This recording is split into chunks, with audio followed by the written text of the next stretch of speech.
rabies is a neglected tropical disease, but it's mostly there in the lower developing countries with a high amount of public health burden. So if you look at the statistics here, there are nine deaths, one death happening every 9 minutes. Though globally there is a decrease in the amount of the number of rabies deaths, but it still is an important public health burden. Two-thirds of the rabies deaths are occurring in South Asia, and most of them are in children. And if you look at our last two rabies cases, you will come to realize the importance of this fact. Rabies virus is an RNA virus. It's a bullet-shaped, simple virus. Uh, in Bhutan, the type of rabies virus has been typed, and then it has been found that the virus that is circulating in Bhutan is very much similar to that is what is circulating in India, the Arctic like type 1 virus. This means that there are agents that are carrying this virus across the border. Rabies infection is in human is an accidental host. It can infect any warm-blooded animal. In Bhutan, it is a notifiable disease. But the majority of the rabies infection results from bites from infected dogs. So that therefore, the mediation of dog population and dog bites it's a very important intervention. In Bhutan, we are recording almost 7,000 dog bites per year, and for the whole country, the population of dogs that has been mapped is around 72,000. And for the post-exposure prophylaxis, the vaccines that we are giving after dog bites, we are spending about 10 million per year. And because of that, the country has implemented successfully and covered 100% with vaccination and neutering of dogs, and that has been completed through the National Accelerated Dog Population Management. And if you look into it, the map where the dog bites are happening, we have pockets usually around the borders and in the east, but those are also closer to the international border. Now we have this zero rabies strategy, zero deaths by 2030, and this strategy comes from two important organizations. For human health, it is the World Health Organization. For the animal health, it is the World Organization for Animal Health. The target is that by 2030, we should achieve zero deaths in humans due to rabies. And there are several strategies that are given in the documents. One of them is effective use of vaccines in dogs, and then the management of the dog population. This document also requires countries to develop policy guide in terms of the rabies management guideline and the national level policies.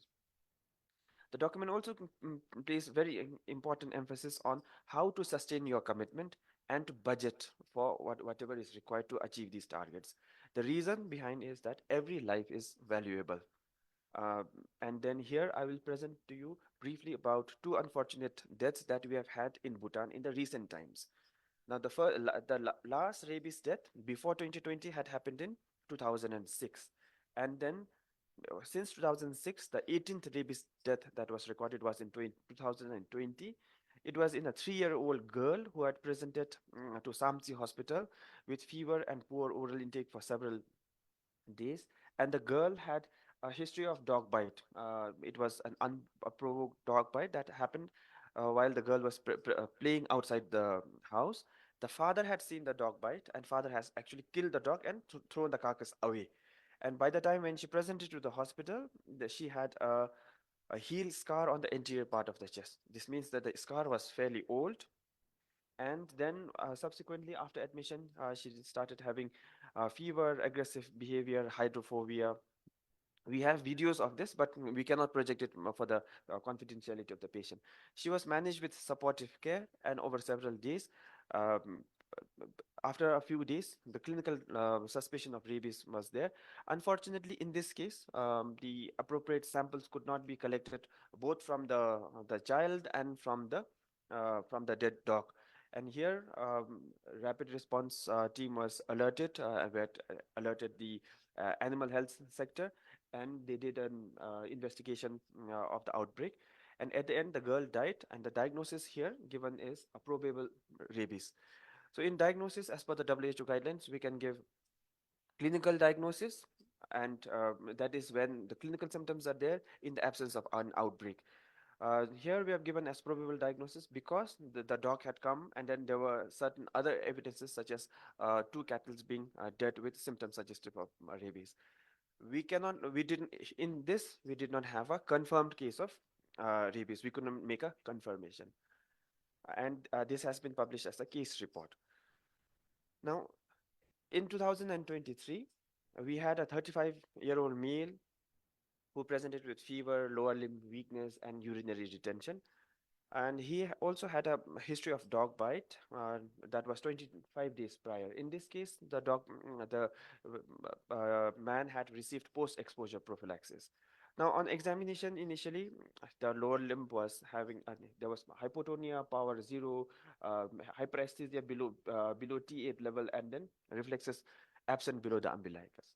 When we examined, he had healed wound around the knee. It was on this is on the lateral aspect, this is on the medial aspect. Now, after this, with this clinical presentation and history and neurological symptoms that was where we could not really localize into a clear set of neurological syndrome, our clinical diagnosis was rabies. And in this, then we were trying to, in the Samsi case, we could not get clinical laboratory diagnosis. Here, we tried every means to get a clinical diagnosis and to prove that it was rabies.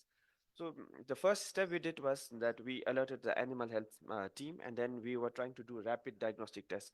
Here, uh, we were trying to use the RDT that was used in animals to test in humans with the samples of blood and saliva. But it repeatedly came out negative, and then actually it was not recommended, but this was at what was available to us. Then subsequently, we got the saliva, serum, and cerebrospinal fluid, and we divided into two aliquots, and one was sent to RCTC, the other one was sent to National Center for Animal Health in Thimphu, with the expectation that, as per the national guideline, it was mentioned that RCTC is capable of doing PCR on for rabies virus. Unfortunately, at that point of time, RCTC, due to some problems, they could not perform that test, and then the sample had to be sent to Bangalore, India, which is the WHO Collaborating Center for Treatment of Rabies.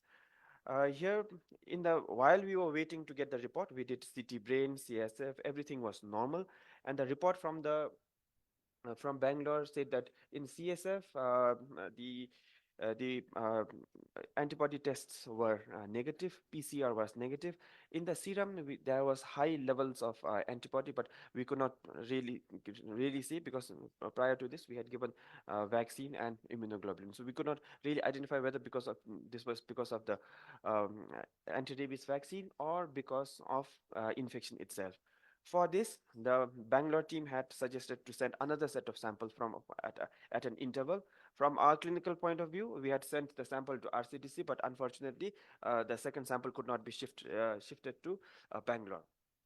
The the man was managed in the ICU. We intubated the patient and we provided supportive care. But ultimately, this patient died. And at the end of it, despite all the efforts, our diagnosis still remains as probable rabies. The laboratory diagnosis could not we could not really get a laboratory diagnosis to really confirm it as a clinical case of rabies. Therefore, till now in Bhutan, whatever rabies case that we have had in humans, as per the WHO guideline, have we could not really establish a confirmed case. Now, looking at the two cases, if you look at Samti, it happened around, the patient was living around Norbugang Primary Healthcare Center, and then it happened in Samti along the border. The second one it happened in Taretang. So both of them, if you look at the map, the one key message that need to go out from this is that cross-border collaboration is very important intervention required in the management of rabies. Now, there are a few challenges and opportunities. So let's look at the opportunities. In Bhutan, we have already established the One Health Secretariat, and then this approach is coming at a very strong. At the policy level, we have the One Health Secretariat launch. In the field level, we have here during the rabies outbreak, we have 2 animal doctors and 2 human doctors here. So we were working as a team to really respond to the rabies outbreak. In the management of animal bites, we really need to focus on a couple of things. First is training of our health workers. Why? Because in the recent times, there has been a lot of flux. Some people have moved in, moved out from the field, and some of them have not really received the CMEs and information about the revised, updated rabies guidelines. We really need to look into the availability of post-exposure prophylaxis vaccines and the immunoglobulins. We need to focus on animal vaccination, and we need to enhance diagnostic capability. As per the WHO, to meet the 2030 targets, every country needs to have one lab that is capable of performing a WHO recommended diagnostic test for rabies. And we really need to focus on community partnership and health education for the people. Here I'll be presenting few things.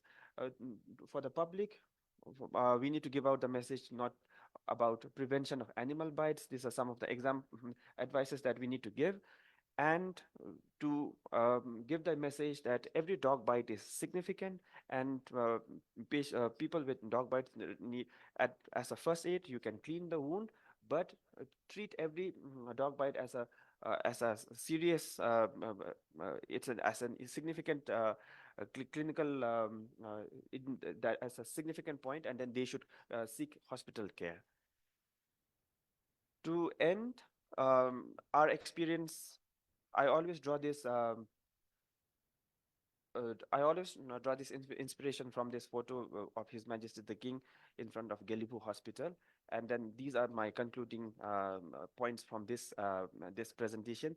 Uh, We have learned a lot of lessons from COVID-19, which says that infectious diseases are preventable and curable.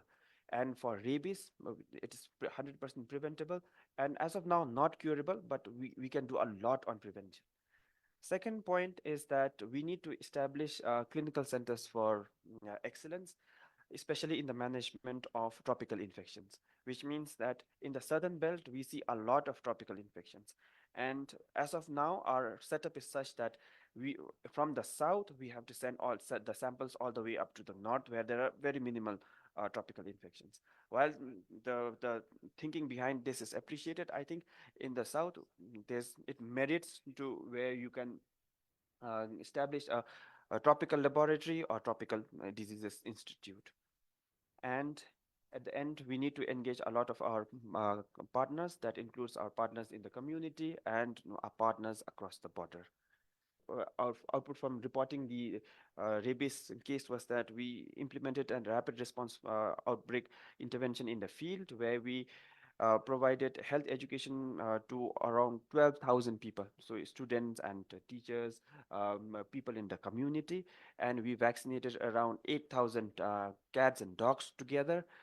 And these are the dogs that were kept in the quarantine facilities, and these were the field testing where we tested the dead animals for rabies. And the concluding message is that our dogs and animals are not threat to our humanity or our society. They are our friends. And to conclude, we need to live in harmony with our pets and dogs. So we need to take care of them so that we have healthy health for both humans and animals. Thank you. May I request Dr. Kinley to have your question, please? Dr. Thile's presentations on the prospect of rabies eliminations in Bhutan. I think this is a global target set in 2015. And in Bhutan, we have data from 2006, particularly human rabies related data. So if we look at the deaths before, I think at least up to about 2012, there were 2, 3, 4, 5 deaths. And most of this used to be or happens to be young children, school-going children. So in that way, I think it was a huge loss. And 2012, 13, Ministry of Health, and since I was involved, I know this very well, that we implemented intradermal rabies vaccinations. But together with this program, we actually conducted nationwide, covering all the 20 Dzongkhaks, all the health centers, to train people on not just IDRB, on PEP human rabies prevention protocol. And I think we can see that clearly in if you draw a graph on the human rabies death from 2006 coming till 2023. So there is a clear decline. Since then, there have been zero deaths, or 2020 and 23, we have one death, unfortunately. So this 2030, 0 by 2030 is now a quadruped goal, and Bhutan has changed the goal from 2023 to 2030 some 2 years back. So Dr. Tille presented on two recent human rabies deaths. So if you look at these two deaths, so if you go back to the level of how the animal, how the victim was exposed to animal. So I think we can learn a lesson from there. And if we don't learn a lesson from there, my doubt is that 2030 will keep on going, we keep on postponing. So globally also it will be challenging. So I just wanted to ask Dr. Tille, from the two recent human deaths experiences, what is your thought, or in your assessment, do you feel that 2030 is feasible for Bhutan if we just go on with the status quo? My other questions to the online presenter was, in Bangladesh, they have set up a One Health data management system. And I think this is one very important when you talk about One Health to have. And I think this, if you achieve this, if you have that common data sharing platform, and I think it in a way captures the main essence of One Health. If you have that platform, I think Bhutan has been talking about this for a long time, but I think up to today, we do not have this. So if Bangladesh has not had this before, if they have established this well, and if this is going to be sustainable, I think Bhutan can really learn from there, because this is a multi-country project. So I think Bhutan, they can implement this in Bhutan, or uh, get some start. Plus, thank you. Uh, Thank you very much, Dr. Kille. The question is it's a very difficult question to answer. Can we really achieve the 2030 targets? But if you look at what are the ingredients, or what are the framework that is required to really achieve that targets, we actually have everything in place actually. Now, One Health Center has been established, but as I showed in my slide, on paper it looks well, but from our practical experience of having responded to the rabies outbreak in Taretang, actually, if things were our surveillance system was robust enough, the animal sector should have told the human side that okay, there was an ongoing rabies outbreak in the animals, but it was a reverse process where the humans reported the first suspected human rabies case, and then we alerted the animal sector, and then they went on to and then found out a huge it was quite a big amount of outbreak.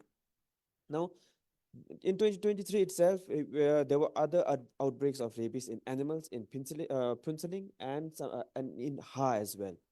Now, when you really, when you're working in the field, though we have the framework of One Health coordination at the policy level, on the ground, when you really implement it, there are challenges, and for responding to Taretang outbreak, we have faced a lot of challenges, and then this is the reason why I decided to present this case here. It is that in Samti we lost a child, and then did we have a platform, or did we really reflect on what were the things that went wrong? So there were a lot of things that could not be implemented, such as trying to get a sample and to get a really clinical diagnosis for the management of the case in Samti case. All those mistakes were actually not like prevented, or were all the gaps were filled in terms of collecting the sample, sending it from a clinician's point of view. But then again, despite that, there were a lot of deficiencies. So to answer the question, well, I think we need to go back to COVID, lessons from COVID, and infectious diseases are preventable. And in this case, actually, rabies is preventable, and we have a guideline. We have people trained, But on the field, we really need to reflect on how to really whether to assess whether what we are implementing is really up to the mark to achieve the 2030 targets.